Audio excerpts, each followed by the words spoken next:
Hello friends, good morning. आज फिर से मैं Manish Dikshit Oppo exclusive showroom Jamui में आपका स्वागत करता हूं।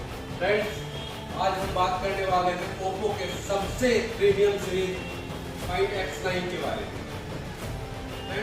फाइंड X9 सीरीज में हमें एक लार्ज बैटरी मिलती है, 7025 mAh की लार्ज बैटरी मिलती है, 50 मेगापिक्सल का अल्ट्रा वाइड लेंस मिलता है और सबसे स्पेशल जो चीज है फाइंड X9 में वो है हैज़लब्लेड का लेंस, जिससे आप एक बहुत ही यूनिक और बहुत ही अच्छा फोटो कैप्चर कर सकते हैं। दिन हो या रात हो, आपको एक जैसा फोटो मिलेगा। तो फ्रेंड्स, आइए हमारे ओप्पो एक्सक्लूसिव स्टोर जमुई में और फाइंड X9 सीरीज का एक्सपीरियंस कीजिए और मजा लीजिए।